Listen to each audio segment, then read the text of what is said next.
Square ready?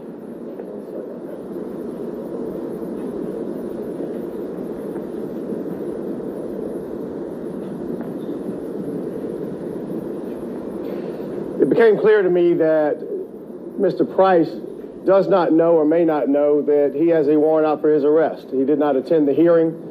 I was unable to reach him after the hearing, and so I wanted to make it clear to Mr. Price, if he sees this, that my legal advice is that he needs to turn himself in. Although Mr. Price did nothing to deserve this, he was released legally from jail. He did not escape. He walked out with a judge's order. And despite the fact that the Supreme Court has ordered him back into custody, I wanted to make it clear to Mr. Price that he does need to turn himself in at this point. I've talked to his mother, who is elderly and infirm. She tells me that she's been in touch with law enforcement. They searched her house. She does not know where he is, and I don't know that anyone else does at this time. But I did, again, want Mr. Price to know that he needed to turn himself in. I'm sorry that this happened. I'm sorry that the Supreme Court ordered this, and I'm sorry for Mr. Price, who has done nothing but help the citizens of South Carolina capture a dangerous criminal, saving the lives of correctional officers, that somehow that lands him back in jail in the South Carolina Department of Corrections. And so at this point, I'll take any questions. You said him going back to prison would be like a status sentence. Why now telling him to go back to prison? Well, he doesn't have a choice at this point. The Supreme Court of South Carolina has ruled, and despite the fact that the solicitor in Richland County recognized that danger, tried to take that into account, the Supreme Court has currently overruled that order and ordered him back to prison. And so at this point, he does not have a choice. When was the last time you had communication with Mr. Price? Prior to the hearing on Wednesday, he and I spoke, and I just told him what was at stake, and that was the last time I talked to him. Is Price's mother located here in Columbia? I do not know. I had her phone number. She called me because the FBI, she believed, was outside her house. I don't know that that's who it was, but they did search her house. She's elderly and infirm, and I think that some of the law enforcement agents that I've talked to acknowledge that. They did search her house. She doesn't know where he is. Do you feel like this whole situation is not dirty, a little cold, and letting the man free and then saying, oops, nope, your freedom's taken away? I think it's beyond that. I think it's cruel. I think that someone that literally saves the lives of correctional officers, complies with the statute, tells us where a dangerous criminal is, and then somehow is let out of prison, not somehow let out of prison on a judge's order, and now somehow ordered to return back to prison after everybody finds out what he did. I think that is dangerous. I think his life is in jeopardy. I think he knew that prior to the hearing, and certainly even now it is still in jeopardy. What do you say to those people that may say that Price himself may be a dangerous individual being let out back into the community early? So I'm glad you asked that. I would say to them that they should go back and look at his trial. He went to trial because he believed he was innocent, because he believed he had a self-defense claim. He believed at that time so strongly that he was made an offer of 10 years. He rejected that offer and went to trial. Unfortunately, he was convicted in front of the worst sentencing judges in South Carolina's history, Judge Reggie Lloyd. Judge Reggie Lloyd once gave somebody over 300 years. He chose to give Mr. Price only 35, almost the minimum on a murder charge.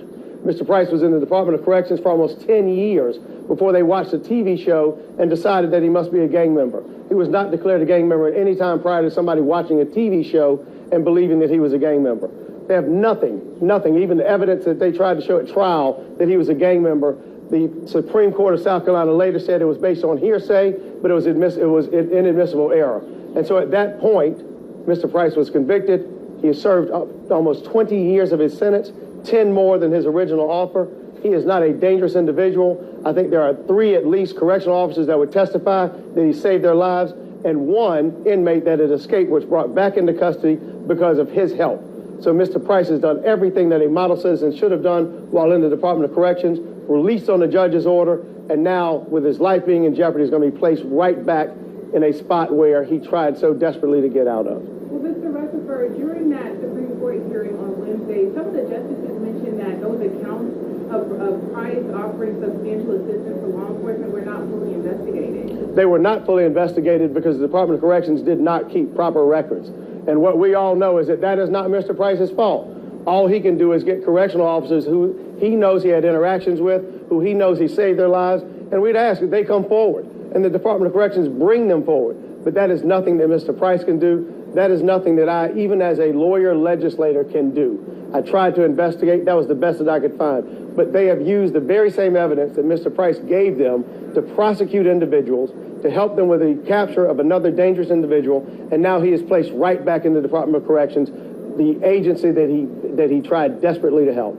Have you tried to reach out to him since that hearing? I haven't. I've had no contact. And that's why I just don't know. And he knew prior to this because he consented.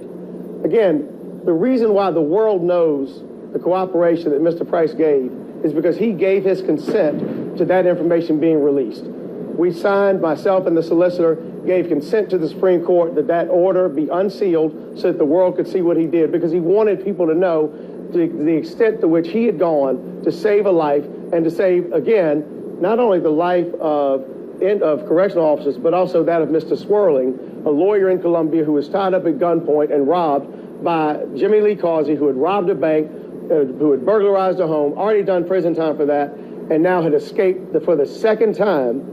That Mr. Price put his life on the line to bring Mr. Causey back in, and this is the thanks that he gets. Now, Sheriff Lott mentioned us the other day that Price is a danger to the community. Do you agree with that? I do not.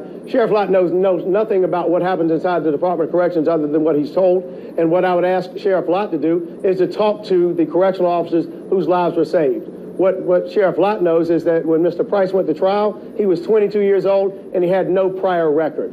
And so I'm sorry, but 22-year-old individuals with no prior record who go to trial because they believe they have a valid self-defense claim don't get to be called dangerous by the sheriff who tried them just because at this point he served almost 20 years. That does not make him dangerous. At this point, he's not a danger to anyone other than Jimmy Lee Causey, who he placed back into prison.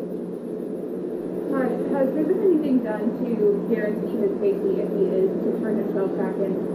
What I think was most disappointing and I think most disheartening to anyone that watched was when the Attorney General of South Carolina, or the Attorney General's office, said that in order to keep him safe, they could place him in solitary confinement. So in order to keep safe the life of someone who helped the state of South Carolina, they're going to place him in solitary confinement, or they could ship him back out to New Mexico.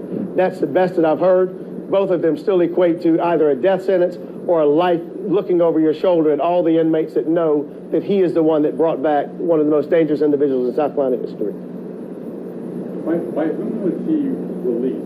Was he released by the New Mexico Department of Corrections in New Mexico? He would have been released by the New Mexico Department of Corrections upon order of the South Carolina Department of Corrections, upon order of a judge. And what was the last location you knew he was other than New Mexico? I never knew where he was other than New Mexico, except I believe that when in talking to the Department of Corrections, I think he went through Texas.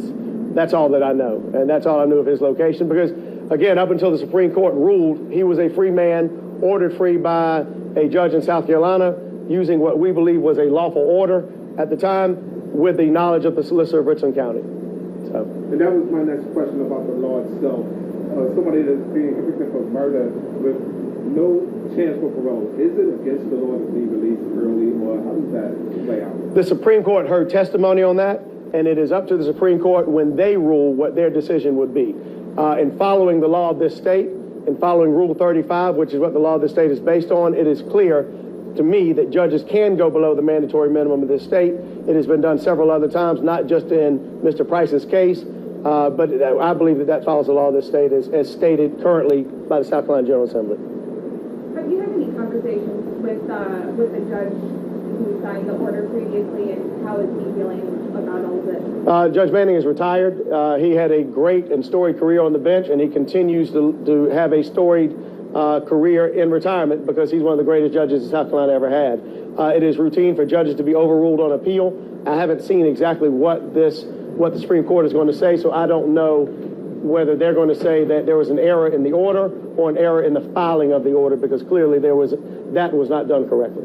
But that's not the judge's fault. So. Are you at liberty to speak of who all was involved with getting him released early in the first place? He was released by a conversation between myself, the solicitor of this county, and Judge Manning, all of which is lawful and follows the statute, again, except whatever the Supreme Court decides in their ruling. All right. Thank y'all so much.